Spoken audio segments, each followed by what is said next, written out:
Hi hello दोस्तों, नमस्कार, प्रणाम। आप सब कैसे हैं? उम्मीद है कि आप सब अच्छे होंगे, स्वस्थ होंगे, मस्त होंगे, अपने कामों में व्यस्त होंगे। आप लोग के साथ एक विवाह नाच गीत लेकर आई हूँ। अच्छा लगेगा तो सपोर्ट कीजिएगा, शेयर कीजिएगा, सब्सक्राइब कीजिएगा।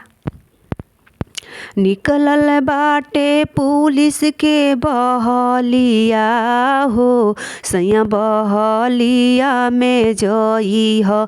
निकलल बाटे पुलिस के बहलिया हो, सैया बहलिया में जई ह।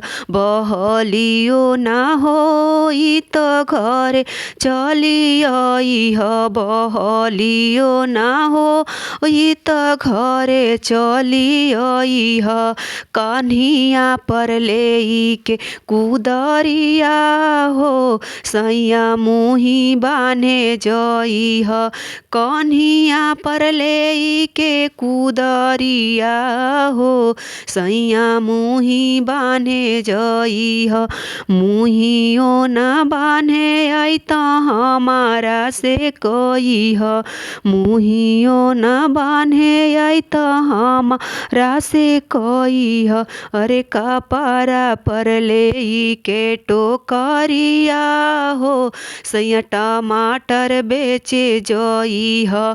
कपड़ा पर ले के टोकरिया हो, सैया टमाटर बेचे जई ह। टमाटर वो ना बेचाई त हमारा से कई ह। टमाटर वो ना बेचाई त हमारा से कई ह। अरे चूल्हिया में अचिया लगई ह हो, सैया रोटी ह बनई ह।